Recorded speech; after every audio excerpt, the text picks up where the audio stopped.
All right. 2 seconds. Yeah, was that, did we wait 2 seconds? Tell me when you're ready to know. Okay. I'd like to call the Finance Committee meeting of Wednesday, August 23rd together. As you've noticed, we've recycled a chairman.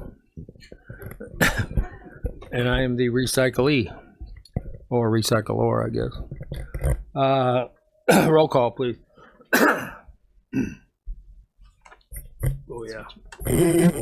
Mr. Legess, Present. Mr. Vickery, Mr. Washington, Mr. Hess, Mr. Mulcahy, Mr. Scott, Mr. Seroy, Mr. Hildebrand, Mr. Einfeld, Ms. Weber, Mr. Payton, Mr. Ritter, Mr. Wheeler, Mr. Lear.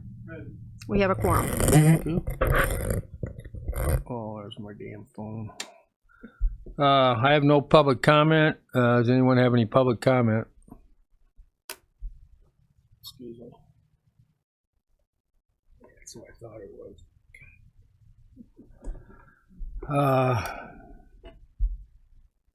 What's present? We don't have any presentation. Approval of the minutes of July 26th. We'll need a motion and a second to approve those minutes. Mr. Washington, Mr. Serois with a second. All those in favor signify aye. All those opposed? Auditor Jake Lee. You have to excuse me, it's my brother. Okay. Turn him on, would you?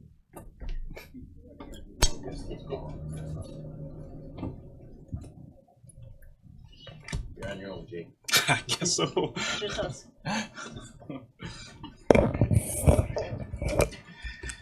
Good morning, everyone. We've already emailed out the monthly claims report for the month of July, and you can kind of see what the trends are in the data that we show. As a reminder, I'm sure everyone knows that the claims report is a cash basis, so it does fluctuate month to month and frankly year to year, depending on cash flow and journal entries as well. I checked the trial balance today in terms of cash, so it's still tight, but we're doing all right as it relates to being able to make essential payments like payroll and IMRF, things like that.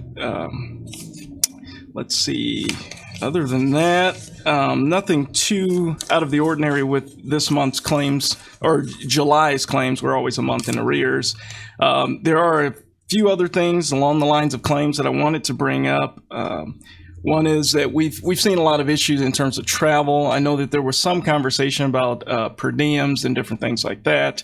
And so we are going to do a in-depth review of all the travel claims that have been submitted so far and the claims that are coming to try and make sure that we are lined up with what the standards are as far as the IRS is concerned and as far as the administrative code of Illinois and such. So there'll be more to follow on that, but we do want to just make sure that people are in line with what things should be. And I know that there's going to be further guidance as far as that goes from the State's Attorney's Office and Chairman Wheeler and so forth. I have a town hall meeting coming up in Aroma Park on September 19th. It'll be at 5 p.m. at the fire station out there. Board member Seroy is helping us put that together, and so we'd like to thank him for his support and cooperation. It's part of our transparency and accountability approach to the finances. The online checkbook is updated year to date as of July 31st, so I invite you to take a gander at that as well. Take a look at those transactions and so forth. I will enhance that, much like the monthly reports and the quarterly reports have been enhanced with usable data that is hopefully meaningful for those who will need to see what's going on with the county financially. So with that, if there's any specific questions that I can entertain at this time. Anyone have any questions? All right, well, thank you very much, Mr. Hess, Chairman. I think. Oh, Yeah, we gotta do that. Yeah. Okay. Yeah, I'll need a motion to approve combine and approve the monthly claims. A motion and a second. Motion by Mr. Hess, second by Mr. Pate. Roll call, please. Mr. Lejas? Aye. Mr. Vickery? Aye. Mr. Washington? Aye. Mr. Hess? Aye. Mr. Seroy? Aye. Ms. Weber? Aye. Mr. Payton? Mr. Wheeler? Aye. Motion carries. Insurance, Mrs. Mackin.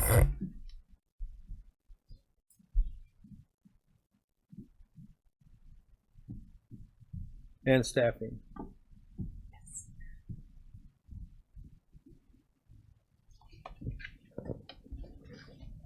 Good morning. Morning.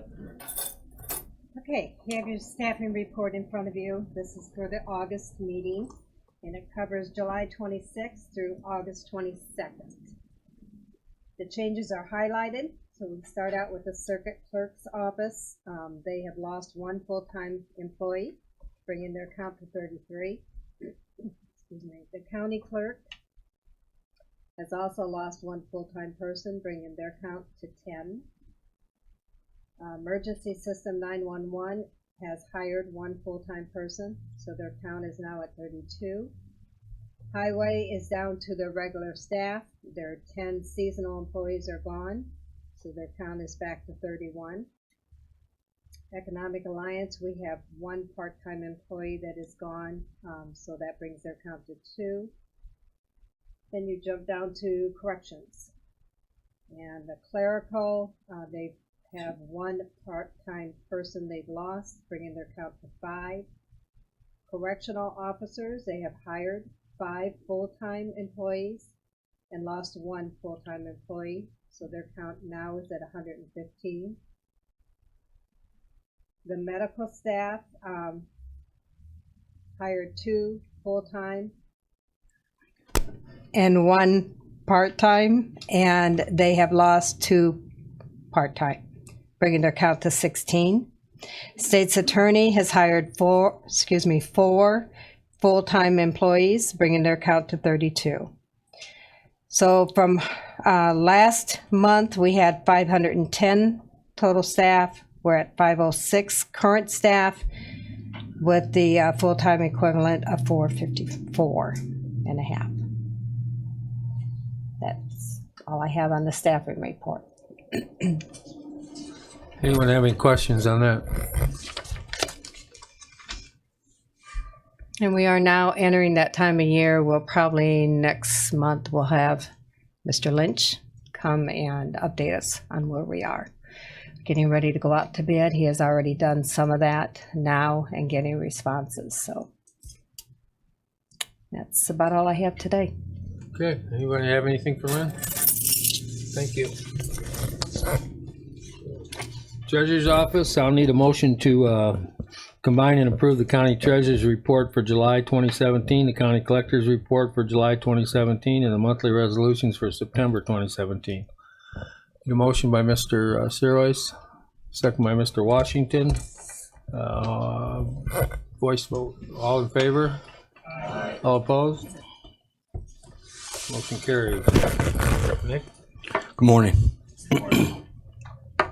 I don't have a lot this morning to talk about. I just wanted to kind of update you. Second installment of taxes are due September 1st, which is a week from Friday. So everything's moving along there. We had our second distribution of taxes about a week and a half ago. And we have a meeting scheduled for Friday with Andy and Bruce Clark, someone from the state's attorney's office, with our trustee, Joseph Meyer and Associates. We're meeting with their president, Whitney Strohmeyer, which dovetails into the last thing I want to talk about. You're probably tired of hearing me talk about sale and heirs. Sale and heirs, for those who don't know, is essentially a tax buyer buys a tax lien from a delinquent property, hold on to it for whatever reason, which is normally they just don't want it. It didn't get redeemed, so they didn't make any money on it. So they look for a loophole, file a sale and heir, and 9.5 times out of 10, it's granted. that leaves us to pay money back. We lose all our fees, so it actually costs the county money. It's an ongoing problem. It's something that I'm trying to get a hold of. I've been working hours on this with Bruce, and we're bringing Andy on board now with more detailed discussions as to what we can do. But we have an immediate problem with sale and heirs, and that's this. When I took over, I think there were 202 sale and heirs that were incomplete or hadn't been dealt with. Some of those were interest-bearing sale and heirs, which means it's 1% per month. So every month they sat, they cost the county more money, which took us about $65,000 past what we had in our sale and heir fund. And for those of you who don't understand how we replenish the sale and heir fund, there's a $104 fee we get at a tax sale for a property. $60 of that fee goes to the sale and heir fund. At the end of the year, if there's more than $100,000 in that fund, that's swept to the general fund. So we're allowed to keep, counties under $250,000 are allowed to keep $100,000. We had roughly 119 available, and we were in the 180 range, which leaves us, so we had to pay these tax buyers, right? Otherwise, this interest would keep accruing. So I paid the sale and heirs out of the collection account, which means it was borrowed from essentially the taxing bodies to be paid back. That money has to be made whole. And Andy and I have had discussions about how we make that money whole. And it has to be made whole by the end of November on the final distribution. And I think Andy's been endeavoring to find ways to replenish that money. And we've talked about several different ways. Perhaps the easiest way for the county would be to just hold it back from the final distribution. But that's for this board to decide what to do. But it's about $65,000 that has to be paid back by law. But I can tell you this, it won't happen again. Sale and heirs are growing, but we are staying on top of them. Most people say, well, how do you stop them, right? And I've talked to some of my counterparts, and I was going to give a presentation today, but frankly, I want more information. Winnebago County, for instance, has taken a really strong stance with the tax buyers. And of course, what you hear then from the tax buyers is, well, we won't buy your taxes, right? And the truth of the matter is tax buyers will always buy taxes if, in fact, it's a good deal. And that doesn't mean a good deal for them doesn't have to mean a bad deal for us, which it does today. And this really is something we have to get on board with the state's attorney. So we have to challenge those that don't deserve a sale and heir. The law is very tilted onto the taxpayer side.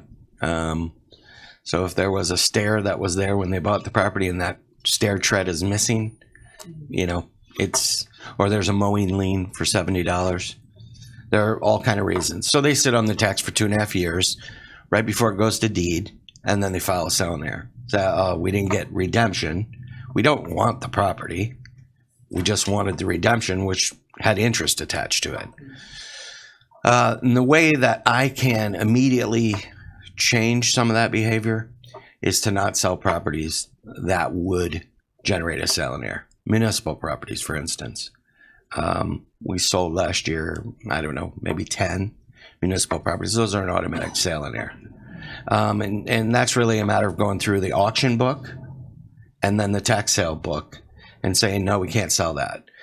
There's a property right now in Manteno that's 200-300 feet. Eric knows exactly what it is. Road. And that person who bought it, that's what they do all around the state. They look for those types of properties, and then they say, Mr. Wheeler can't get to his property anymore unless he pays me a toll to use my road, right? Those are things that shouldn't be sold. And that's just really me doing, in my office, doing our due diligence and saying, let's hold that back. That can't get sold because that's going to cost us. Beyond that, though, it's probably, and Andy and I will report back, I assume, on this, we haven't looked at the contract for our trustee program since I believe 2010. And I believe in the ordinance it said that we would look at it again in 2 years, which I don't believe we have. Just so you know, the auction is September 19th. Our minimum bid on a property is $600. 99% of our properties sell for the minimum bid. That has not changed since 2007.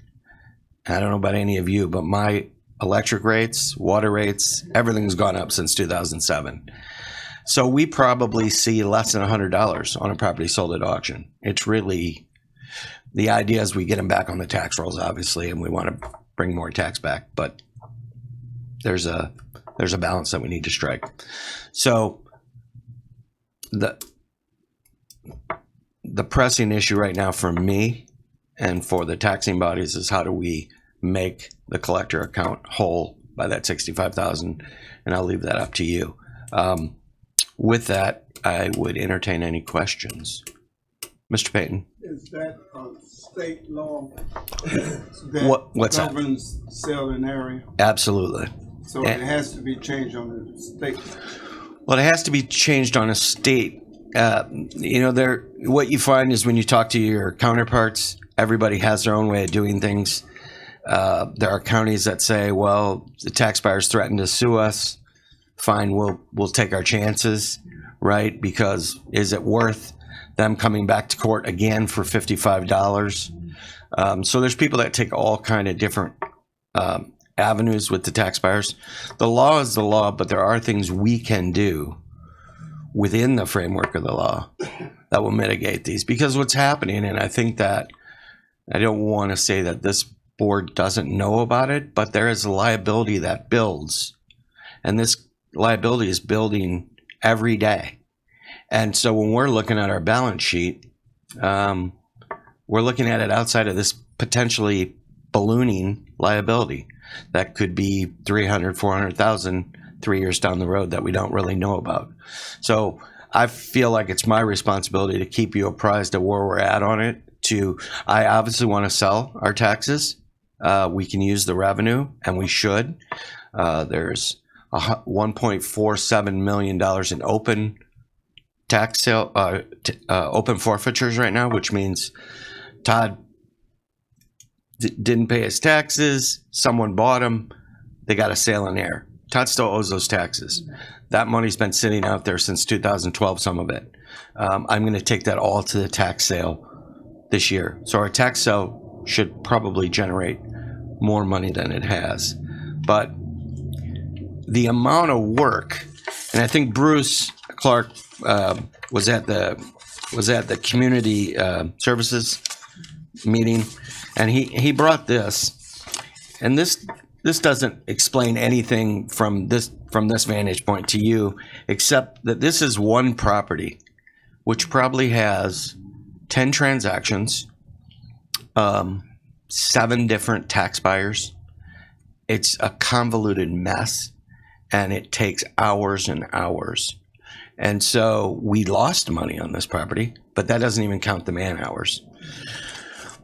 One thing I did forget to mention and really sticking in my craw right now is, excuse me, sometimes what happens is a tax buyer will buy a property, they'll buy the taxes. It won't get redeemed for one reason or another. They have to take deed. And then they say, well, we just won't pay taxes, right? So then another tax buyer buys the property of a tax buyer.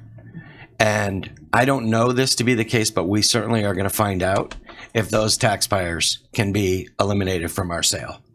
Because we don't want tax buyers creating the problem that they're there to fix, creating more problems. It seems ridiculous to me. But there are some very good tax buyers and obviously some bad ones as well. But Jim. 16. Gotcha. Thank you, Mr. Chairman and Nick.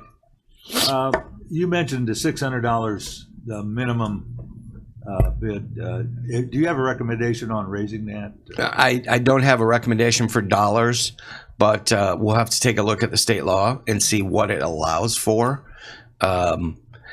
I certainly think if the law allows it, CPI would be a great guide based on what's when we and I'm sorry to go on this tangent, but when we do a PTAB, right, a property tax appeal board decision, I have to go back for, like, say it's from 2012, I have to go back and provide interest based on the CPI, right?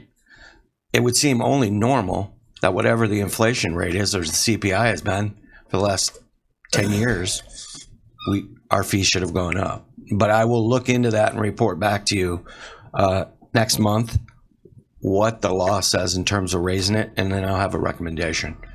And after we speak with Whitney on Friday as well. Thank you. Nick, I'm sorry. Go ahead. Just briefly on when you found the pile of sailing airs, how far did those stretch back? Some stretched back till 2015. So it was collecting interest that whole time. Some. Yep.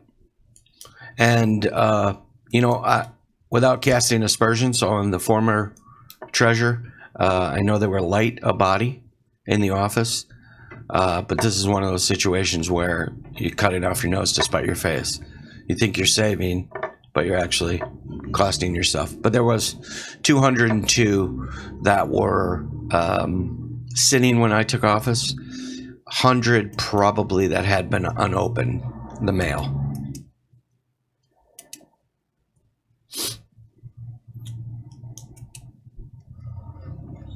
Well, I guess if I could, Mr. Chairman, the how to pay this back is a question that we're going to have to decide at some point, and there's a combination of ways that we could do it. We could do it like Nick had mentioned, out of the final disbursement in September. We could do part of it out of general fund this year, part of it out of the disbursement. It's really 6 of one, half dozen of another, because it's a cash flow issue that it will impact what we do in January, February, March. So revolving loan fund money that we have to absorb back into the general fund. My intent was to save that for our courthouse improvements per the Attorney General's order to do some of those things, but it's really this committee's pleasure how we want to recommend to the full board on how we do it. The end result is the same. Might I suggest, Andy, that based on the way the money's been brought in this year, I should end the year with about $32,000 to $36,000 of interest money that we haven't had in the past. That can be used to offset that, because that's general. That's a good thought. That's general fund money. Because we won't have the same ballooning interest that we had this year, so Correct. we might be able to use part of what you're talking about. Use the interest and then out of the last reimbursement, take the rest of it out, and then that way we're not strapped right away. Right. Because you should be getting more fees with the tax sale this time, so that fund may be replenished. And the tax, yes. Yeah, in the tax sale. That's absolutely true. And actually, I believe by law, and I'll get a clarification on this, that I need to disperse. I need to clean my books with the county for the sale and air fees right before the tax sale. So there may be ways to work that so that it's not an issue. November 2nd is the tax sale, and you're right. We will see a flood in of sale and air fees to replenish. So we may end up, I really want everybody to know, but we may end up being a moot point. Hopefully. Yeah. That's what I'd like it to be. Good. So we should at least have a plan if it's not a moot point. Right. And then we can authorize that if the case may be. Bring it up next month? Yeah, I We can think hammer that so. out. Yeah. Look into it further, and then you can bring it up next month. Anything else, Nick? I have nothing. Anything else? Anybody have any questions? Okay, thank you.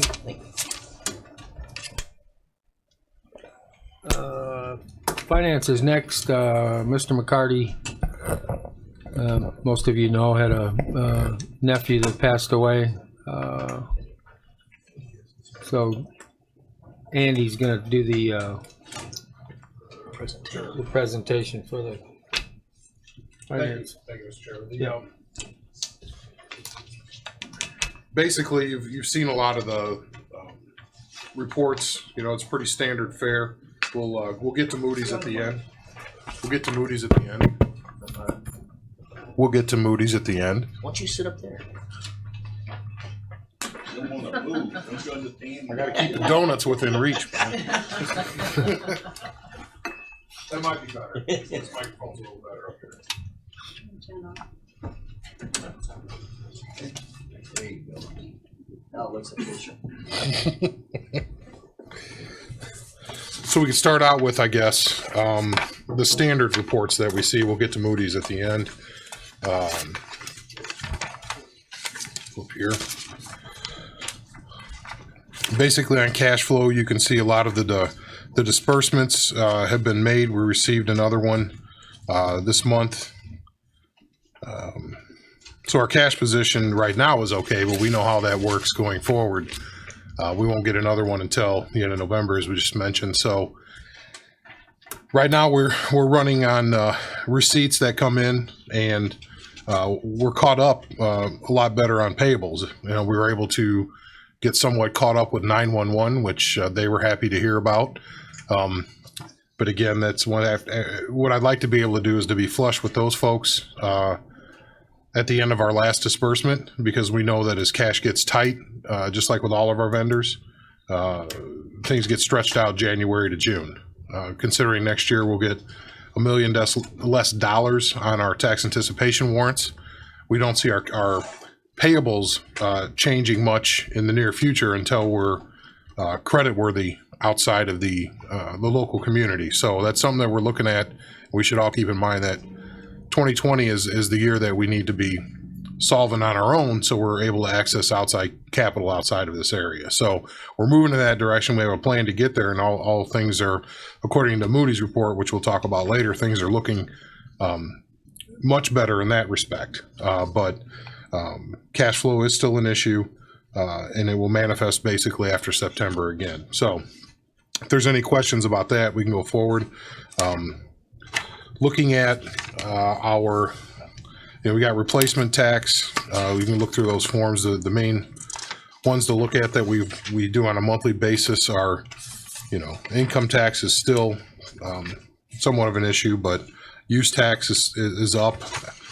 The bed rental was $722,000 last month, so that's that trend is still significantly higher than it has in the past. And I think it will continue to climb. All indications are that they're still sending, both U.S. Marshals and ICE are still sending higher levels of inmates or detainees to us. So I want to look at sales tax. There we go. Sales tax is still it's predictable now. Besides that one aberration in distributed in June. It's pretty consistent, so we think we found our new normal on sales tax. Steve and I both are looking into, as part of the budget, there was a new proposed, I don't know what they're calling it in Springfield, but they're going to, it's almost like a processing fee that they're going to put on sales tax coming to us for the bang up job that they're doing down there. They're going to give us a new fee. Yeah, that's sarcasm. So it's not going to be a huge impact as our analysis of what that is right now, but any little bit matters. So we'll get back to you once we have a dollar amount on what that means on a yearly basis. So it came up at our Moody's call, and there is some there's a non-specificity from different groups, like the trade associations for the finance managers of counties and things like that. There's really no information out there on what that means beyond what the statute is written, or the budget is written as saying. So we'll get back to you on that, but it's not, it doesn't look to be massive, but anything hurts as the case may be. So I guess on the standards, and then there's the HRA in front of you. As I look at this, and I'll be talking to Mr. Lynch about this, we're running it a little bit different on the HRA fund, because a lot of people took the HMO option that we provided. It's a better cost model for our employees. So a lot of people migrated into the HMO, which means you're not collecting those HRA dollars and building up the what we pay our claims out of. So, which is good. It's good for the employees and good for the county. So, it just shows up as a negative here, but it's actually a positive. So, any questions about any of that? You know, it's pretty standard fare. Nothing that I could see as an aberration. So, now going into Moody's, that call was, I believe it was Friday of last week.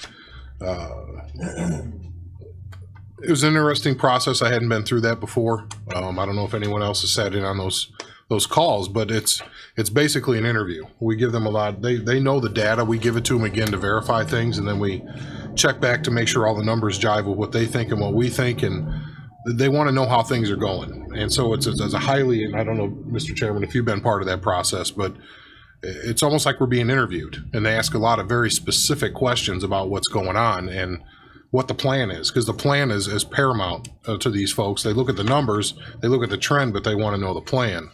And so just to kind of summarize a few things, it's on page 2, is they're numbered in here. Page 2 on the left-hand corner, factors that could lead to a downgrade. I can't stress this enough because this is important. Things are much better, and I'll get into that, but there's still the inability of the county to access the market to place its tax anticipation warrants. That's a big deal. Moody's questions, is $2 million going to be enough next year? And so do we. You know, it causes us issues, and it causes our vendors issues because we still have to operate. They also, increase strain on the county liquidity to further growth in the county's deficit reserve position, which basically saying, what's going to impact your liquid revenue, the money you have to pay bills, things like paying for, out of the last disbursement for sins of the past, that's cash right out of our pocket, or significant increases in the county's debt or pension burden. Right now we have predictive models going out through 2020 that are accounting for our known increases. What are our unknown increases right now? What increased costs are going to impact our ability to function on a cash liquid basis? So those are things that I spend a lot of time with Steve and just thinking about it in general, because that's the plan. And they were happy with our plan, but they want to see how it comes together. A lot of that has to do with, there was some concern on, costs associated with certain things, overtime, things like that. How is that going to be controlled and maintained going forward? So we're still providing, specifically in the case of corrections, the type of secure environment and safe environment to be able to handle what we're doing out there. So there is not there's no disconnect with their mind on, trying to drive the most revenue out of there as possible. They express concern about being able to properly staff public safety on the roads as well. So we're not operating in a vacuum of only dollars and cents. Moody's does look at the operations of the county as well and the citizens. So going through this though, and please let me know if there's ever any questions. This is the first year that I can remember that we haven't been in a downgrade position since our high water mark. So we're stable, which is to me is a major win for this county at this point. The free fall is over, as they're seeing, and they like the plan. They like where we're going. They're not going to upgrade us on our credit rating, if you will, our bond rating, because we're still in a tenuous position on our debt. We still have issues with being able to our payables and all these other things that we talked about in the beginning, but they see things are getting better and substantially better. One of the reasons I was told that we were still at the same, BA3 rating was the fact that they would like to know that we're going to be able to access outside capital next year. They're questioning $2 million, and then they also want to see how the revenue to expense plays out in our new business models. So those are things that we're all concerned with and are watching very closely, including those in the sheriff's department. So I know that that's something that's maintained and watched on a daily basis. So, but it's all there in writing. Our strengths, obviously our sizable tax base and our demonstrated willingness to adjust operations to improve the the county's financial position. When they say management, that's all of you and the department heads. So they're giving us the nod on the way that we're doing things. And then we have low direct debt burden with rapid principal amortization, easy word to say. Basically, we're not carrying a lot of debt beyond our buildings that we have out there. So we have challenges, our weak financial position and limited liquidity we've talked about, our limited revenue raising ability and expenditure flexibility. It's, we have direct costs tied with our revenue, and we all know that. And we're in a lot more predictive model than we were in the past, but it's still volatile. And, there's not a lot of revenue sources coming in. They did note that the public said no to another safety tax. Because they didn't know that when we first got on the call. They didn't know that we asked the public once again, and they said no. And I'm not being punitive, but that does have an impact on our ability to operate. So in some cases, you get what you pay for, and those types of things. We're talking about ramps into the courthouse or increased patrols in high crime areas. There's only so much you can do with those revenue streams that we have right now. So as we all know. So I want to, the factors that could lead to an upgrade, that's for this committee: sustained improvement to financial operations resulting in strengthened reserves and liquidity. Everything we do has an impact here, so I wanted to stress that. While I don't see any major increases in revenue as far as things go, there are possibilities with our, employment base, new economic development prospects on the horizon. There are things that are looking better, much better than they were before in the past, things that I'm very hopeful about. But as I look at this Moody's report, and I've spent a lot of time thinking about the process and thinking about what we've done and what we have to do, the key is that we don't high five each other and, celebrate a victory, because we still got a lot of work to do. And we got basically till 2020, really the end of 2019's budget year, to have the debt at a zero. We do have a financial gun to our head, so to speak.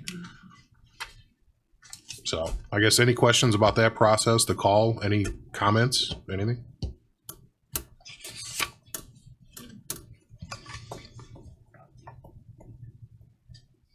Lease of vehicles? Yeah, that was under the sheriff's part of it. Oh, And- I'm sorry. Yeah. And we'll get to that in a minute, Yeah, I because kinda Mr. heard McCabe is myself. here. Yeah, that's all right. All right, well, I'll rejoin the peanut gallery unless there's no questions. Thanks. Thank you. Sheriff's Department.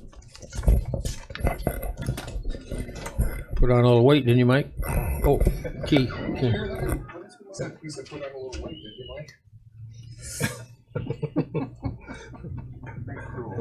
Sit over here. Good morning. First of all, thanks, Andy. And I mean this as an employee. I want to call attention to you while you grabbed a donut or anything, but in this committee, you guys are doing a lot of hard work, and it feels different. I mean, when you talk to the employees here, it just feels different. The ship's kind of turning, going the other direction. So thanks for your hard work, because it makes this place a better place, I can tell you as an employee. Quick update. Currently, we have 272 out-of-county inmates, 150 marshals, and that number has been increasing. It appears that the federal government, or the federal law enforcement agencies, are arresting people again, and we're getting some of those. We have 104 ICE currently and 18 Cook County. Local count is 257, and it's going up, and I don't understand it. It's not an anomaly this time of year. It always seems to go up a little bit when the kids go back to school. I don't know if their parents go out and do. I have no explanation for it, but I've seen that throughout my whole career. Around this time of year, our local population goes up. So, is what it is. As Lynn mentioned, we have 115 full-time COs. 6 of them are going to PTI in September. We received 2 of the new vans, and they're in service and working great, and they're not breaking down on the highway with our inmates or detainees in it. So that's a real good thing. When you have a business model, it's never good to have those kind of things go on. So that's very appreciated. And two new ones are coming from Court Street Ford, they're ordered. We want to talk about the lease Yeah, of go the ahead. vehicles. Apparently, and I'm not really in the loop with this, but it wasn't fully approved by the board. It has to be brought up, or what? Let me. Yeah, Okay. go ahead. I got the lease in, it was emailed to me, and it's not that hot, so let me try this. Testing. All right. So I got the lease in via email and sent it up to the state's attorney's office, and I got the message back saying, hey, wait a minute, we don't have a resolution for this, where the finance committee and the board ever approved this. And so I started searching, through all the databases that we have, mainly on the website. It has all of our resolutions, and I couldn't find it either. So, but what I put in your packet was on the FY17 General Fund Budget Capital Development Worksheet, which is on the back of the agenda. We put $35,000 in the budget, which would equal a Q4 lease payment, roughly, at the time of what we thought it might be. Remember that? So we knew about it, but we can't find where we ever approved it. So at this point, I had to, we got to bring it back to the finance committee and get the head nod, since we approved expenditures That's what I was gonna say. If we approve the budget, then we would approve that. by default, but there is no specific Still have action. to have a resolution. We still have to have the resolution to spend the money. And so this is more procedural, but I just wanted to draw everybody's attention to it, that, we have to kind of tie up that loop. And just to mention that SAO space lease is no longer on, capital development. So we will have the money in there to cover off the extra 5,000. And we did pay a little bit of under the space lease, some of the move expenses under there. So I don't have the total, but maybe 20 of it roughly was gone. So we were charging it to that line item because we don't have the lease.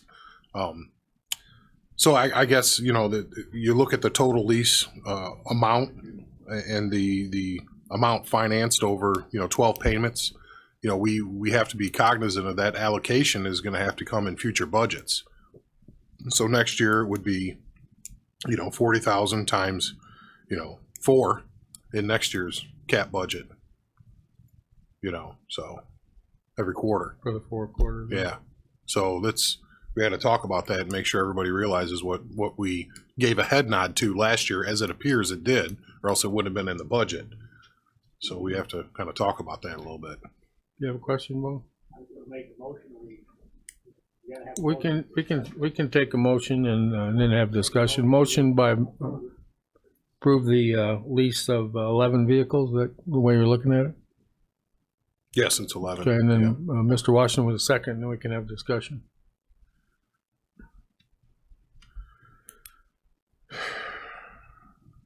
Mr. Troy? Thank you, Mr. Chairman. I remember talking about mentioning that they were going to purchase squad cars in Q4 at one of our discussions last year. Maybe it was criminal justice or something, that they were going to get the squad cars. My question is, I guess maybe to Chief Deputy, are you going to have enough cars for these 11 squads? How many are you going to get rid of after you get the 11? Well, normally the process would be we would liquidate 11, but depending on the number of people we have to adjust that, and just depending on the staff level, we make it work. Obviously, you take the highest mile cars and roll Right. them out, and then you swap them out and swap the gear out of them and stuff. So I don't have the number, but we'll. Well, I know you're going to laterally hire some guys, and we're really happy to hear we're going to get some more deputies, more guys on the road. I just want to make sure in these 2017 Tahoes, we're not going to have any problems with equipment going from one car to the next. No, that's the beauty of having continuity between vehicles. In the past, when you change models, the cage, Right, the right. brackets, that stuff adds up a bunch. And actually, we're to the point now where the stuff in the car costs more than the car. Right. So we're cognizant of that. No, there's no problem with those. Okay. I don't see, as long as we can put it in the budget for next year, I mean, we're going to have to upgrade at some point. Just so we're clear, I mean, we put it in the budget, and 35 obviously is a wash, for next year, but it's got to come from somewhere. you know, knowing that our revenues are not necessarily increasing over what we predicted. So just as long as we know that we commit the money here, it's going to have to come from somewhere. You know, it's just because there's not a lot of new money, if you will. So we have to kind of just back of your head, you know, keep that in mind. What you brought up something that made me think.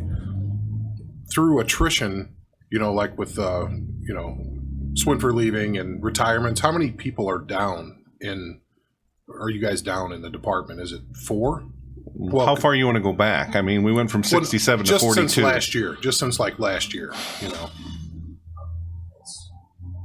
Because you didn't replace Sheriff Downey as a chief. Correct. And we didn't replace Al. And we've had a couple more. Like You had 2 retirees, I think, right? Carnahan and there's one more. It's 4 or 5. I'll get the number. I'll get the exact number. I don't want to give you misinformation, but it's at least 4 or 5 that I can 4. call off the top of my head. But Yeah.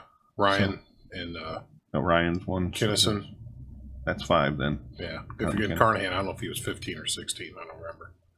I don't either. Okay, but again, what I'm thinking of is those individuals had vehicles, correct? Yes. Okay, so if we replace the 4, we shouldn't have to go outside of any other purchases. We should be able to take.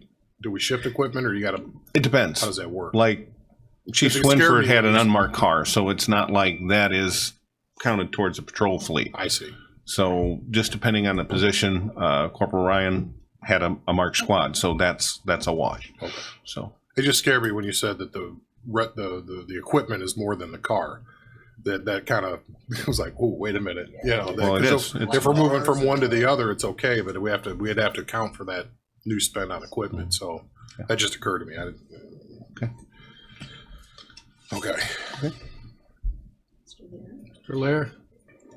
Mr. Chairman, I was unclear, where did the number 11 vehicles come from? I didn't catch that. I think when we originally looked at the vehicles over 100 and projected out over 130 or 40,000 miles, these are, if we would buy, once we got up to full amount of cars, we were on a program that we could buy 10 cars a year and never have to worry again. But then budgets get tight. Okay, we're not going to buy them this year. Okay, and the budgets get tight and we're not going to buy them next year. And next thing you start looking at, and the good thing with these Tahoes and the reason we went to them is transmissions, motors, those kind of things get real costly. And that one year we were over $300,000 in maintenance fees keeping a fleet together. You're putting money in a car that isn't worth anything. So once we get up to full staff or full fleet, because the miles we put on the car dictates about 8 to 10 cars a year. So, and the other thing folks need to understand, you know, I drive trucks that have 130, 140,000 my personal vehicles. And you say, well, that's fine. But that driver's side door isn't open 100 times a day and shut. You know, they don't go from cold to 110 mile an hour to cold to running for an hour to keep the stuff on there because you're handling something else. So the wear and tear on squads are a complete different thing than what we think of as our personal vehicles. So things break a lot easier. So that number came out with just the projections on where we're going to be at mileage wise. And when you start wearing it, and now the ones are coming in just about, they get over the 100,000, we lose the warranty on the transmission and the motor. You got a 2011, you're putting a motor in, that car isn't $1,000 truck, when it goes off to the auction. So it's not very cost efficient. You spend a whole lot more trying to maintain garbage as opposed to buying new and having the warranties and things to go with them.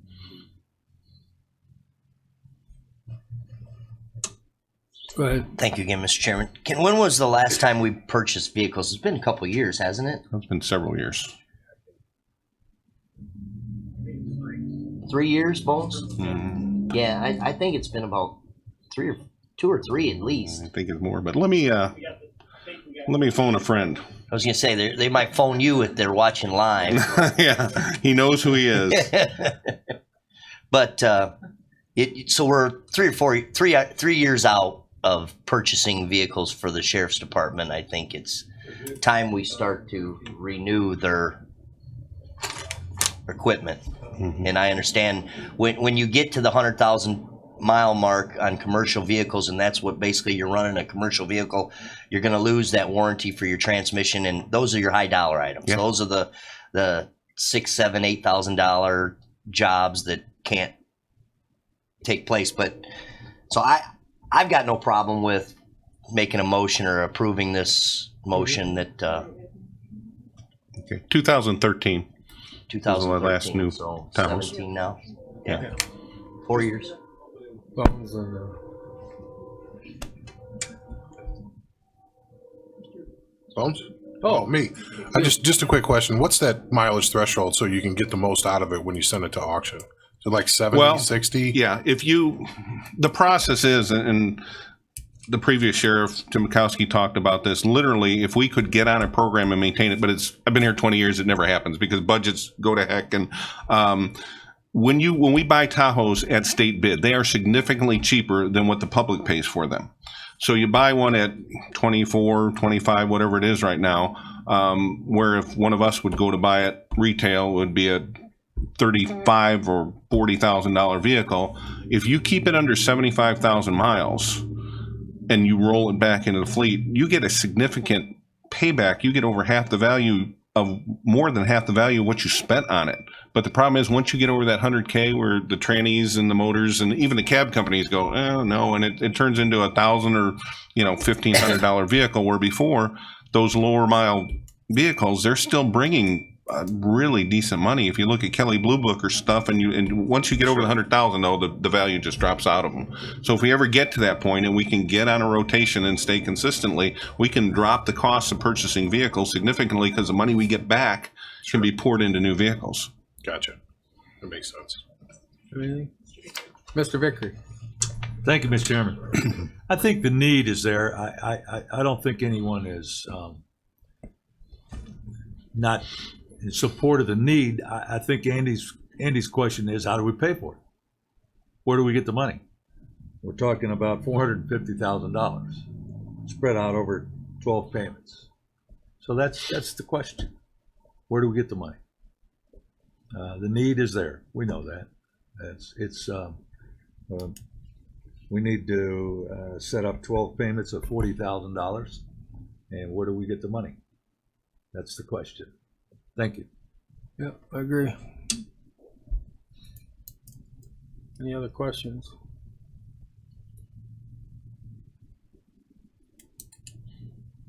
An additional thing. They're 4-year leases, I understand.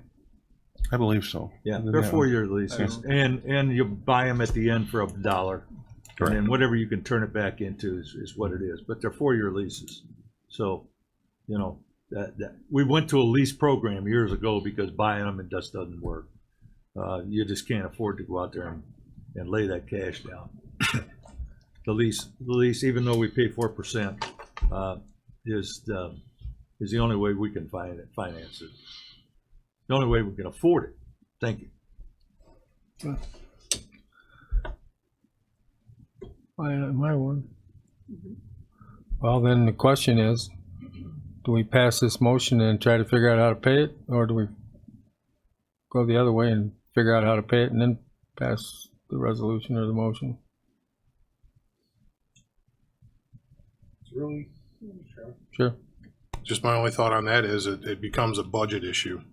If once we start figuring out next year's budget, that's not necessarily kicking the can down the road. It's being able to put that allocation, because it's in this year's budget. So we could approve, that we're going to spend it and that money's allocated this year. But we have to figure out when we're doing next year's budgets, where's the money going to come from? So I don't know if we're prepared to answer that question right now. I guess my other question is I'm hearing that maybe these might be coming in like any day now. They were ordered when they got the go ahead to go, given. So they are en route at some point. So I'm not saying that we don't have a choice, but kind of don't have a choice. But we don't have a choice. But it is a serious issue that we have to talk about. Where's the money going to come from? Because that just doesn't appear magically. We got a motion. No, I just had a comment. Oh, go ahead. The sheriff's department has been a very good partner in our budget woes here as the county, and by them not hiring administrators and things like that, you know, I think we can take the good faith of the sheriff that he's going to continue to operate like he's operating with a tight budget. So maybe if he understands we can get these cars, he might have to work a couple more hours. I don't know. I mean, he's working really hard, and they're trying really hard to not hire those, you know. And that is correct. I'm actually assigned to the road today. So Lieutenant Zof is covering for me. And as soon as I get here, I have to go change in my other suit and go out there. And it's me in another car today. So, well, we're good. no, and we But appreciate that. And that's why I think maybe we can, and I know we don't have any choice, but kudos to the Sheriff's Department for working with us. Thank you. Well, is there any, well, one more question. I think from a cash flow point of view, if we take delivery and move forward, we're gonna have a $40,000 payment this quarter. And then you're gonna have 11 more $40,000 payments quarterly as we move forward. Right. So. But the so 35,000 is in this budget for in this one. budget for capital development, but it's gonna be 40. So. Right. So Well, we've already. that's what Andy talked yeah. about, the CAO. Exactly. SAO, MICKEY. Well, no, I was just laying it out. You're gonna have Yeah, I 40,000 understand. this quarter, and then you're gonna have four Absolutely. times 40 next year, and then the following year, and so until we run the 12 payments. So be prepared. Well, and the flip side of that, if you don't take action, the maintenance that we're going to pour into the other cars that aren't worth anything is not good business. It just isn't. Well, we're finding that out on the maintenance of the building. We push stuff back and things keep breaking Yeah. and it's just a mess. Yep. Okay, so are we ready for the question? Did you call the question, George? George did. Okay. Anybody got an answer? Go ahead.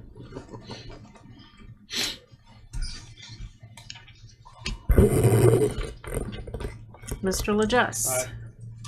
Mr. Vickery. Aye. Mr. Washington. Mr. Hess. Mr. Seroy. Aye. Ms. Weber. Aye. Mr. Payton. Aye. Mr. Wheeler. Aye. Motion carries. Thank you. Copy machines, is that yours? Copy machines is mine. I don't know why, but actually we're, the county is, it's going through the lease of the county. We have a copy machine at the old jail and a new jail. They are the oldest in the county. They don't scan, they don't email, they don't network. And as you know, Mr. Lee could speak to what printer cartridges cost. You know, we cut costs significantly when we can send it to a general printer that uses, that is in the lease program with the county, and there will be one that goes to the old jail and the new jail. It'll go in the medical department where they make a tremendous amount of copies for the different things they do.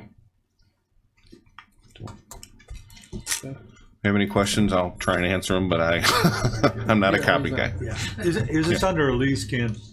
Yeah, I believe they're leased. It's a lease? Yeah, I think it's what the whole county does with all the programs. Any idea on cost? The cost of leasing the two is $9,700. Annual lease?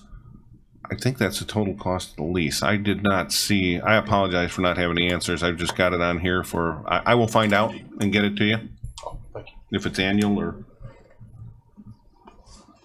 Great. I didn't know if that's the length of the lease, 3 years or 1 year, or that's all, you know, how do we put it in?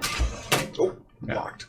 How do I identify it in the budget and project when we do the, sure. in the cash flow? We'll find out the answer. I'll get it back to Thank you. you, Ken. Yes. This, I guess a question or maybe a statement. This is through the sheriff's budget, so this is more advisory than anything else. You guys, Yeah, we're just, you guys are moving but it's forward. it's tying onto that program that's throughout the entire county. I mean, we have a kind of a group process that it all goes through. I'm not familiar, but when you centralized all that stuff. Oh, so this is going through central services because I believe so, I think Inc. went through central services. Maybe Mr. Lee could speak to that, but I didn't think actual copiers went through central services. Oh, okay. Does anyone have any clarification on that? I thought all the supplies like paper and ink went through central services, but the actual hardware went to the departments. I think that's right.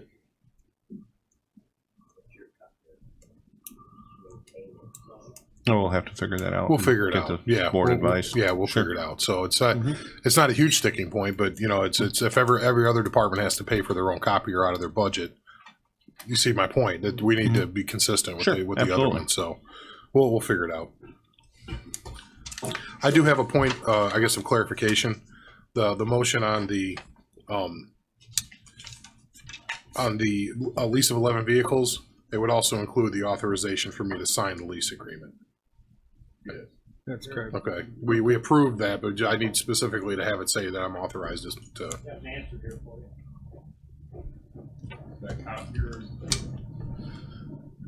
Unless you've changed it, the copiers and their associated products, they went through central services. The printers, individual printers, that's what goes to their budget. Okay. Two separate things. So. Could have changed that, Thank though. you. I don't. And So we would need a motion in a second to approve the copiers going to central services. okay, That is Mr. Vicker, do you have something? After this motion and everything, after this business is concluded here with the copier, then I have a question. All right, so what do we need? A motion to have the copiers go to central services? Is that what you said? motion a second to approve the purchase or the lease of the copiers to be allocated to central services. Okay, When's delivery? I do not know that. Because it's not in this year's. We haven't budgeted to central services for this year. See my point? Yeah. okay, we'll need a motion and a second then. Motion by Mr. Payton, second by Mr. Vickery. Be roll call. Mr. Wajess? Aye. Mr. Vickery? Mr. Washington? Mr. Hess? Mr. Seroy? Ms. Weber? Mr. Payton? Mr. Wheeler? Motion carries. I guess, okay. Can you ran through those numbers on prisoners and I just, can you do those again? Sure. Yeah. We currently have 272 total out of county inmates, detainees. 150 of them are marshals, 104 of them are ICE detainees. We have 18 Cook County. So that's and then we have 257 of our locals. And again, that number's kind of creeping up because of whatever.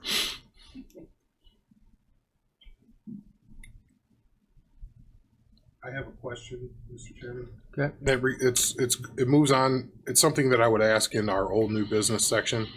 Are you limited to purchasing vehicles for only the sheriff's department, or could you purchase a vehicle or lease a vehicle included in this lease for another department here?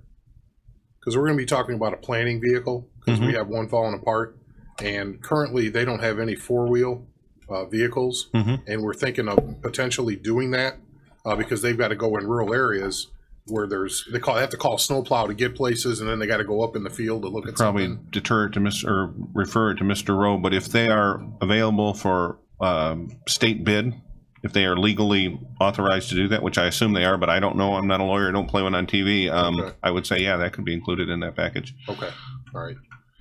Well, didn't we at one time, through the sheriff's lease, coroner ended up with cars? Wouldn't that be Okay. the same thing? Same, yeah. Well, Okay. and the state's attorney's vehicle, but I don't want to bring that up, but I think that was part of one of those deals too, so, just saying. Just on that, what about Sprinklers car? Is it four-wheel drive?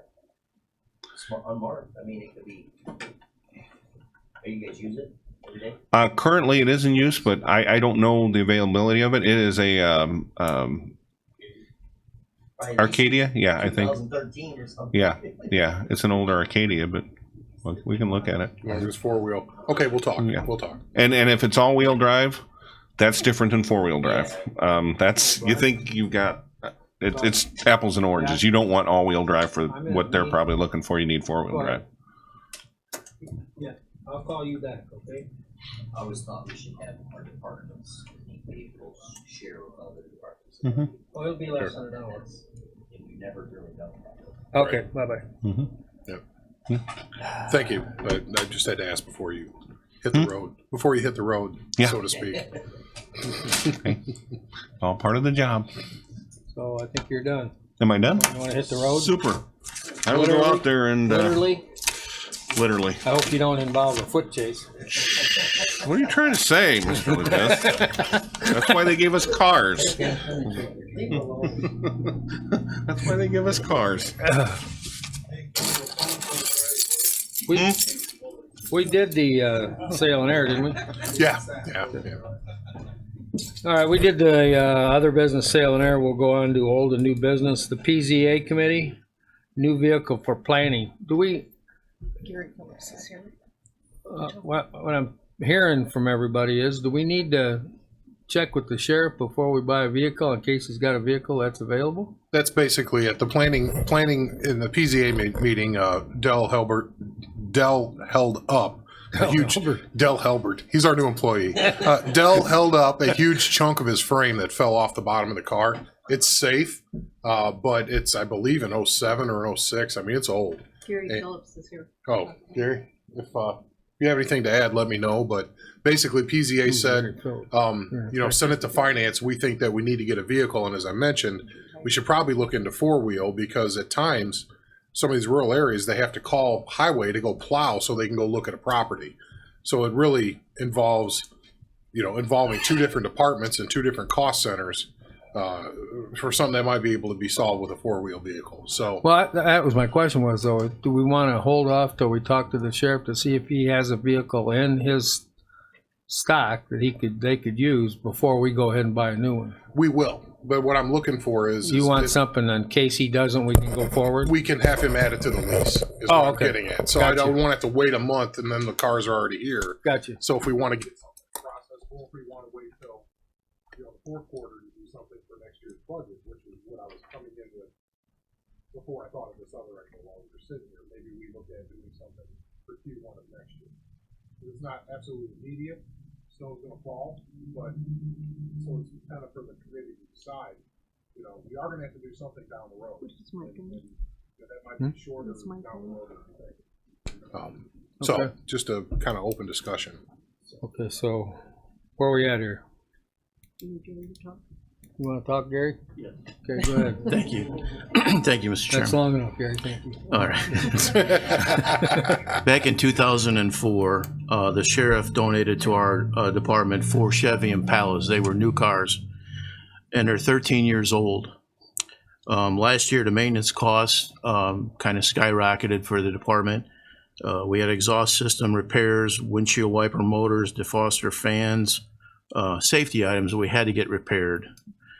We need dependable cars, and they have to be safe to drive. So that's kind of what we're trying to do, is keep these things together. We don't need 4 new cars. The cars we have are safe and dependable, but we didn't want you to wait around and do nothing until all 4 cars they're rusting out is the problem. And they're 13 years old, so they're going to continue to rust.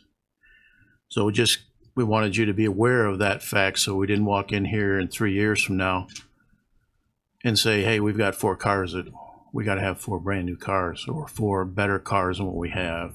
So that's kind of why we came up today, was to tell you, kind of give you a background on what we have and how we got them. And these cars do go on all the roads. We go into farm fields for pivots for inspections, irrigation pivots. We go to a lot of places that are off-road. And we have to take these cars. Clearance is a problem for Impalas. They're low to the ground. So you need vehicles, if you could, get vehicles with good clearance for some of those inspections we have to do. I guess that's all I have, unless you have questions on the car. Okay, Andy. You bring up a good point. There used to be a lot larger staff in planning, and so you'd have people doing, similar activities in different parts of the county at the same time. And my discussions with Dell was, if we had one vehicle that had the clearance and the 4-wheel capability, they could all have access to that vehicle. It may be somewhat inconvenient. Instead of doing it on your way into work, they'd have to come in and grab it and go. But that's the thought process is we don't need 4 trucks, if you will, SUVs with 4-wheel. We can have one, and then as he mentioned, we can start to, maybe there's a surplus vehicle at the sheriff's department that is, again, 3-4 years old, has a little higher mileage, but we're not going to be driving it all over the back 40 all the time. So that's kind of the thought process, was to piece this together until we're healthy again. And unfortunately, that's after definitely 2020, 2024, right in that time period. So, but that's for the committee to decide. But that was my thought process on how to get ready to be. Thank you, Mr. Chairman. It seems to me there's 2 options, is to check with the sheriff, see if we can add one to that fleet on the order, and look at that cost. And the second option would be one of the lowest mileage that they're going to take out of service, turn over to planning. Okay.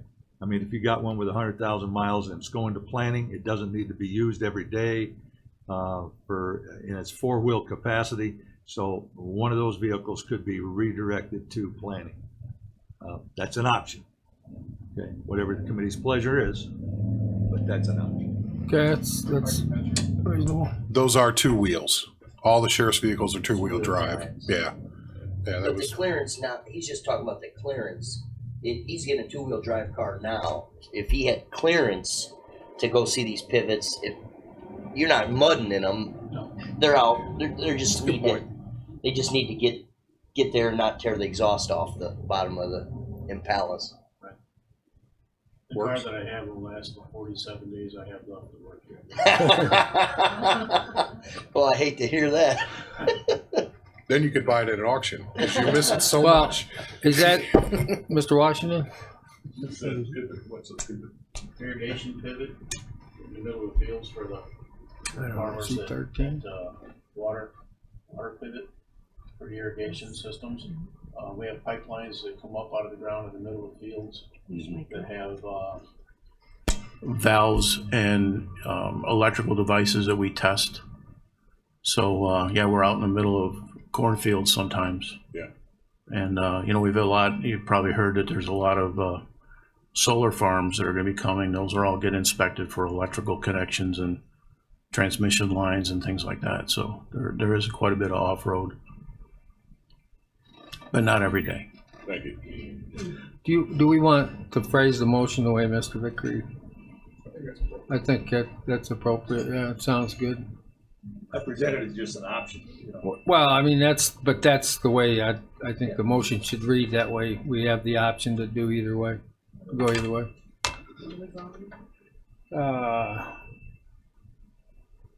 We're gonna have where are we at here? We're gonna go ahead and give the okay to purchase a new vehicle for planning through the sheriff's department, and the second part of that motion would be that if he has an available, whatever, 100,000 miles, don't really need to say that, but if he has a vehicle available that's sufficient for the needs of the planning, that he would go ahead and move that, to planning. Yeah. Well, yeah, we need a motion. Motion by Washington, second by Vickery. Okay. Now, any other discussion on that? Okay, and roll call. Okay. Mr. Legess. Yeah, return job. Mr. Legess. Yes, aye. Mr. Vickery. Aye. Mr. Washington. Aye. Mr. Hess. Mr. Seroy. Aye. Ms. Weber. Aye. Mr. Payton. Aye. Mr. Wheeler. Aye. Motion carries. Okay, thank you. Thank you. Thank you, Eric. All right, let's get everybody off. Who the hell's two? Okay, all right, next thing up is River Valley Juvenile Detention Center renegotiation. Mr. Wheeler. Thank you, Mr. Chairman. This is informational right now. I told executive yesterday, I think I had mentioned it at criminal justice in the past. Our agreement with the Juvenile Detention Center in Will County, which both us and Will County are part of, I believe it was a 20-year agreement at the beginning, and the financial side of it has expired. It expired December 1st of 2016. So right now we still have an agreement, but there is no financial aspect to it. You may remember that the PBC, who's actually holds title, much like it does here locally, the Public Building Commission has, built our jail here and a lot of the facilities out on Justice Way. They're the management side of this. Okay, so right now they maintain that building, do all of the roofs and the parking lots and all of that kind of stuff. The maintenance, if you will. The operations is what we pay for on an ongoing basis, and we contributed to a maintenance fund for these bigger projects. That fund, as it stands right now, that's where we got our roughly $1 million in the past. We took out of it because it was overfunded. Will County took some money as well, I believe. Right now, after they took that bond payment out that we didn't make last year, I think it was around $330,000. So the bond is retired on this whole facility. So it's bought and paid for, if you will. So there's nothing there except our $550,000 roughly in the maintenance fund for ongoing maintenance projects, which may or may not manifest in big projects over the next 5-10 years beyond HVAC stuff and things like that. So the question is what are we going to do for the next 5 or 10 years? It's a renegotiation to figure out the financial arrangement of what we pay versus what Will County pays proportionally to the juvenile inmates that are sent there. And we know that is a shrinking. I think our average number is around 8 on a monthly basis, a rolling basis. So it's a wonderful facility. We can't house our own here. They have special requirements for juveniles. It's I don't want to say state of the art, if you will, on what they do with the programs, the schools, everything else. So my intention is to renegotiate. We've got sunk cost in the infrastructure of that facility as it stands right now. So to walk away would be kind of silly. But we do have to renegotiate based on what our financial situation is, our use of that facility, and the Will County's use of that facility. I mean, they have courtrooms up there, but we can't necessarily use those because we have to take, we have to drop the juveniles off up there, and then they have to come back here for court. Then we have to take them back up there, and it's a labor intensive situation for us, and we're driving all over the place. They can't be video arraigned either. No, they can't. No, I believe me, I tried, and they're specifically taken out of the bill when they passed this. I thought they were. Yeah, and they can't be over weekends and things like that. I mean, there's a lot associated with this. Yeah, it's 48, and that doesn't matter if it's a weekend or not. It has to be done. So the costs on this are substantial. So we have to work this out going forward. So I'm going up there. I believe it's the 30th. Don't quote me on that, but I'll be going up with our state's attorney, and I'll probably take Mr. McCarty with me if he's available to start that process on negotiations on what we're going to do going forward. So, for the record here and to talk to this group, obviously you'll have to approve any new financial arrangement, but that's my intent, is to still keep that going. But knowing that, the courts are releasing a lot of juveniles now. They're not detaining them unless it is a violent crime. And even possessing a gun is not considered something that if you can't make bail, they release you now. We know the new law, the recognizance bond stuff. So we have to take that into consideration on what we do as far as negotiations, that it's probably not going to be what it was 20 years ago when the population was a lot higher. So maximum was 25. No, what was it? What was our terms on that? I think we were paying 18% of the maintenance, and you have to forgive me, I have to look at it again, but it was roughly 25%. 20%, excuse me. It was our cost versus Will County was Will County. And it was a little bit different on the maintenance side of things. So it might have been 18 on the operations and 20 on the maintenance. But as I figured it up, we had about $2 million in sunk cost in there of everything we had paid in the actual infrastructure. Something you just don't walk away from, Right. I was just wondering what they were going to ask. forward, if they were just gonna ask for the same terms going forward, or if that's gonna be your job to keep them down a little bit on the terms, since the building's already built and everything. Exactly. And so, they just put a roof on, they just put a key card system in, they just did a parking lot. That's why we saw our fund drain from, we had roughly 800 or almost $1 million in there, and it got drained down right before the end. And that was what they did, is they got everything basically up to code before the agreement expired. And that was the PBC. Are we gonna be able to get any of that $500,000 we got sitting in that maintenance fund back if we're gonna renegotiate, re-up? That's part of it. And this committee should know that since there has been no financial agreement per se, that's part of our payables that are sitting there because those bills keep coming in. So we have maybe $400,000 in, operations and maintenance payments that are sitting there. And obviously the Will County Board would like their money for that, even though it's technically the PBC is the middleman in all of this. So, and this is the PBC in Will County. This is their only project. They have no other projects but this one. And there is no financial arrangement for this project. So technically, they're concerned, Will County Board's concerned. I've been in contact with the Will County Executive for the better part of 4 or 5 months now, talking about exactly what are we going to do. So now it's the time that we're going to figure out what we're going to do going forward. So again, for the record, my intent is to keep this going forward. With approval of the board, obviously, it makes sense for us to do that. But the financial terms have to be correct based on how much we're going to use it. So, and plus, our cash flow. We're not going to have a lot of, it couldn't be the same type of situation based on our cash flow and our usage and what we're seeing. So it could be creative on what we do. I think there's a willingness there to be creative as well. You are going to take into consideration the diminished number of bids that we have. Talking to the microphone. Exactly. That's all part of it.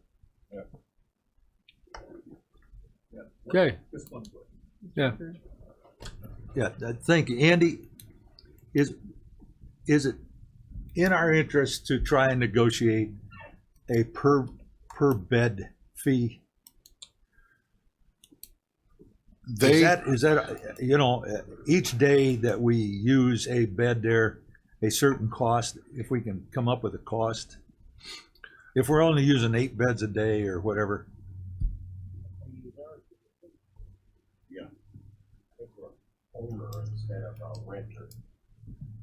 Well, I mean, that, they would have to that's a buy tough us question out. to answer. I mean, how do you know?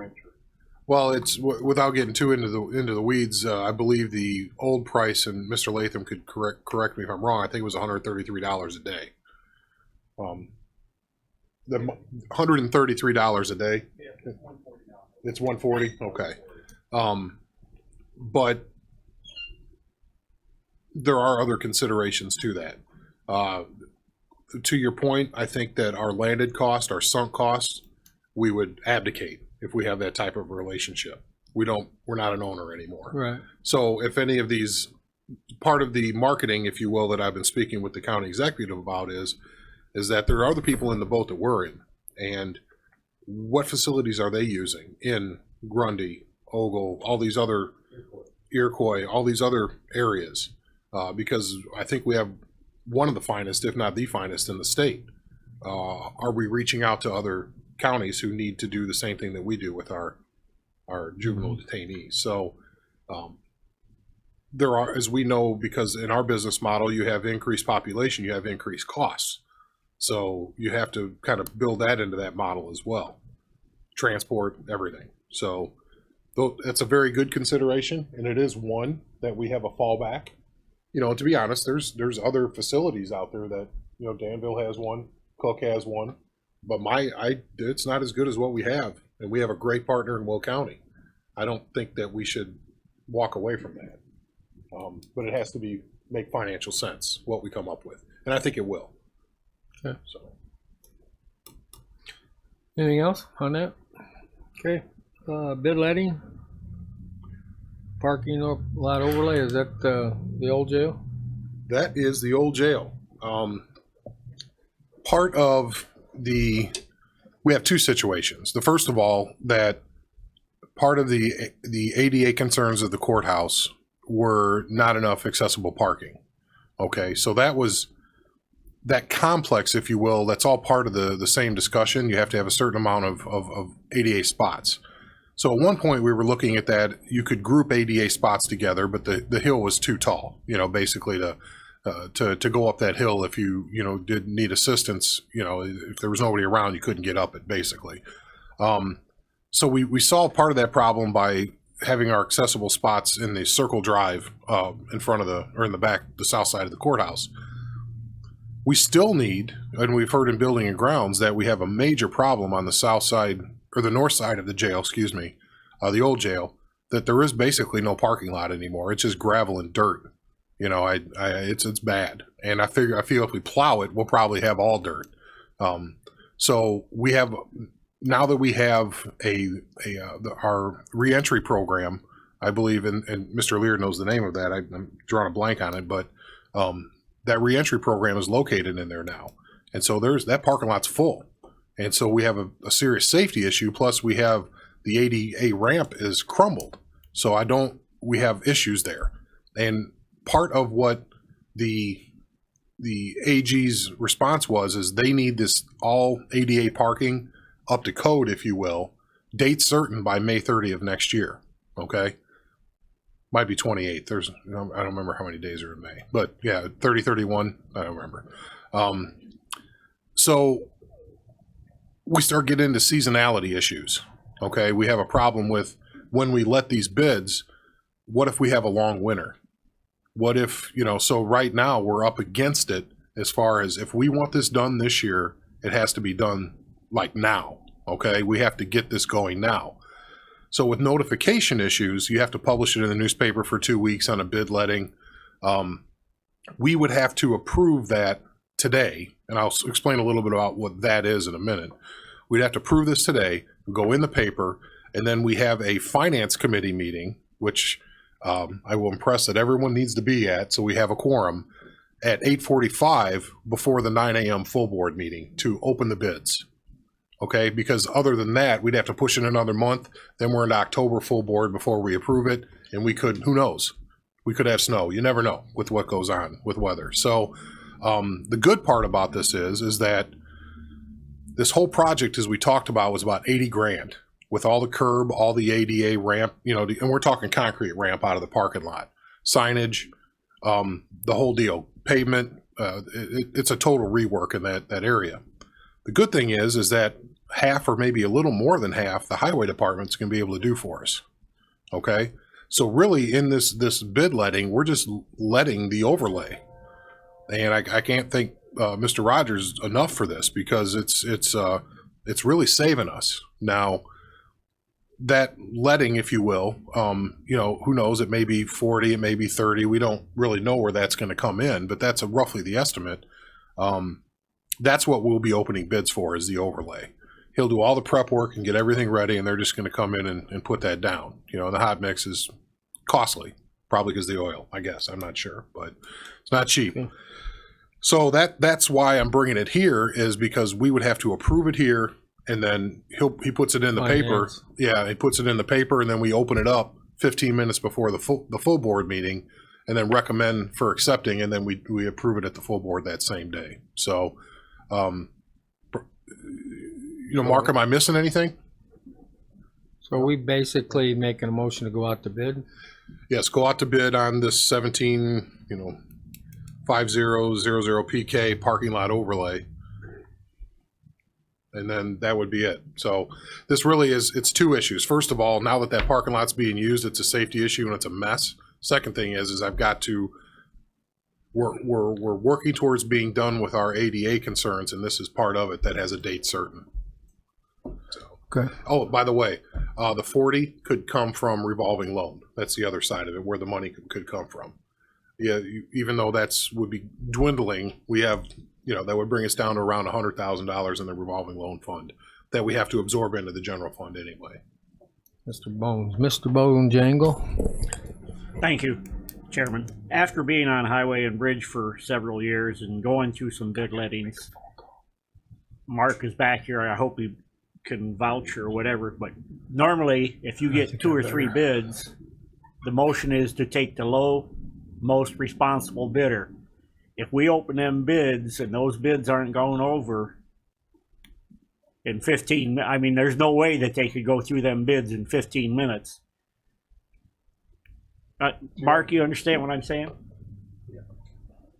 You know, we take the low responsible bidder. If they take it back and they go over something and somebody didn't bid it the right way, and we approve it like that and goes to the county board and we approve it at the county board, and then they find out that something's not right, where do we go from there? Yeah, you're correct. But with this letting, there's only going to be probably 2 or 3 pay items on it. So there aren't going to be a lot of pay items. There's going to be the hot mix asphalt, and there's going to be the concrete work to redo the ramp. So we're going to write specifications that'll be very specific. We can do a quick check on the math. There will be no pre-qualifications because we're guessing it's going to be less than 50,000. So we won't have to check any of those requirements either. So we should be able to do that in that 15 minutes. Okay, good. That's what I wanted to hear. I'll make a motion then. We have a motion by Mr. Hess, second by Mr. Washington, to go out for bid for the parking lot overlay. Okay. We'll need a roll call.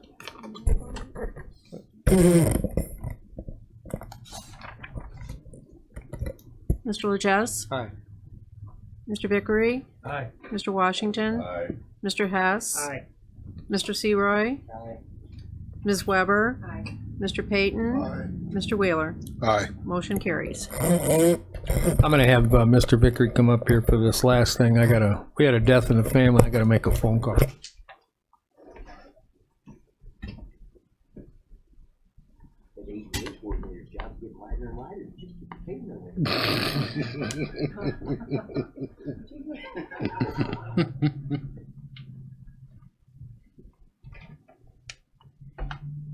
Andy will talk about this one. Next item on the agenda is the ADA Coordinator Administration Services Coordinator, Andy Wheeler. Thank you, Mr. Chairman Pro Tem. This is another Attorney General. You okay? Oh yeah, turn that mic on. This, okay.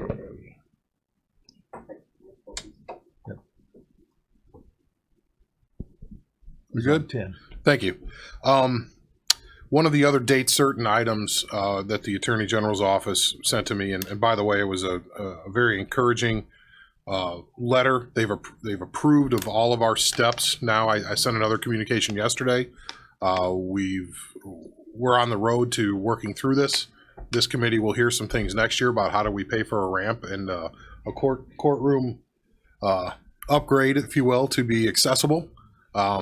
But it's not the $4 or $5 million that we were led to believe in the past. So it's probably not going to come anywhere close to that. So we'll be back in that discussion. But that's date certain for September 2018 for when we have to have those at least completed or underway. This one is date certain by, I think, 2 days from now. And we have to, any municipal unit of government over 50 employees has to have an ADA coordinator. And that has been a sticking point as I look back through the communications for the Attorney General's office, really ever since they started this. There was nobody that was a point person here at the county for ADA issues. So they're basically tired of us waiting, and they gave me till the end of the month to find that person. I received that letter right before the full board meeting at the beginning of this month. So as I look through it, and you investigate that job, I look through what the qualifications would be for a full-time ADA coordinator, knowing that our staff is taxed already as far as time. We're barely able to keep up with what we got. And those full-time positions are quite expensive and very specific on the training that they have. So then it became something of, is that a full-time position that we could afford just for that? The answer was no. Is that, can I appoint someone here as part of their full-time job to do it? And temporarily for, a month or two, yes, I probably could.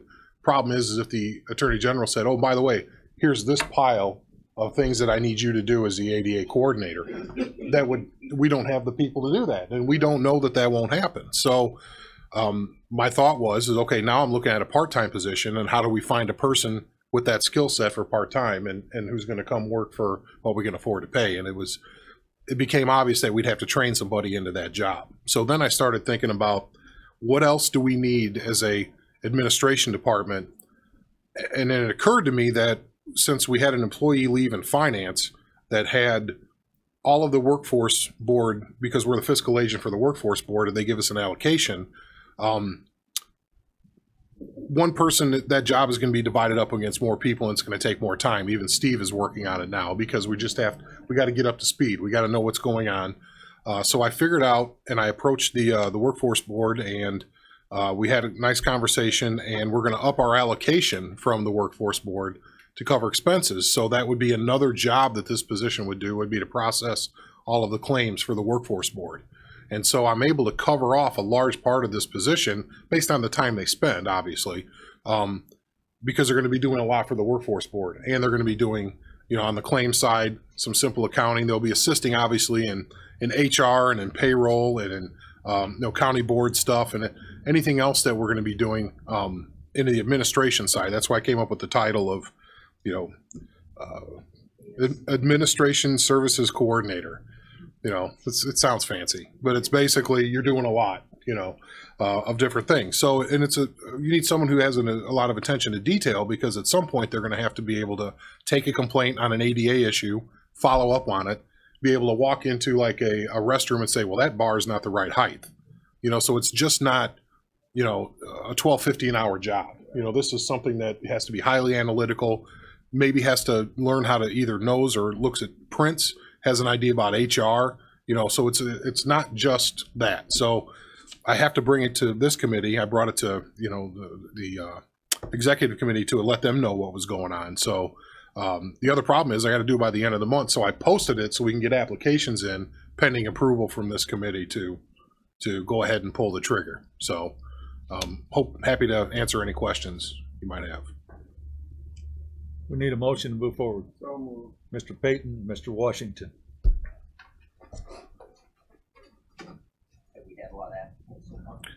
I think we've had 3.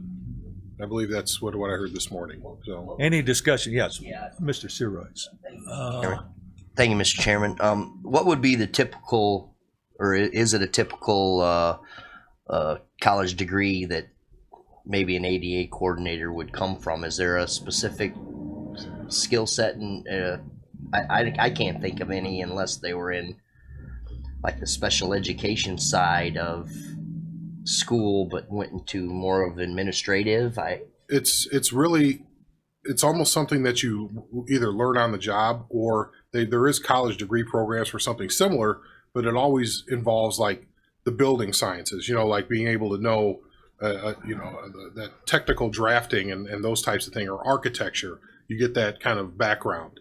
But then there's, the other side of it on conflict resolution, training, things that they have to work with the department heads on, those types of things. So, there's a wide variety. But then if you add on other things, you have to have some accounting to be able to do claims, right. And, the skills to be, attention to detail, Excel, so some of this would be, we might be able to help streamline the claims process from all the administration departments to take some of that, I say, pre-screening work off of the auditor's shoulders. So we give him a better set of pre-screened claims. That was another idea, that we could help improve the operations in the not necessarily doing work of the auditor's office, but making sure they got the best input material that they possibly could. So we don't have to keep going back and forth. So that was the other part of this position that we're thinking about too. So, Any other discussion? It would seem that we need somebody in that slot, and there's a lot of training to follow. That would be. One point of clarification: we're looking at the training coming from potentially ICRMT and IPRF, our liability carriers, and our work comp carriers. They have a lot of classes, so we want to try to pick up as much of that as possible from them. Right. So that's part of what we get for free. All right. So believe me, I'm trying to do this as frugal as I can. We won't, Ms. Weber. I just wonder who's the supervisor of this position. Reports to the chairman. We need a roll call? Roll call vote? Mr. Vickery? Aye. Mr. Washington? Aye. Mr. Hess? Aye. Mr. Seroy? Aye. Ms. Weber? Aye. Mr. Payton? Aye. Mr. Wheeler? Aye. Motion carries. Thank you. The only other thing on the agenda is adjournment. Motion by Mr. Hess, second by Mr. Seroy. Got to do it. All in favor signify by saying aye. Aye. All opposed, like same. Meeting adjourned.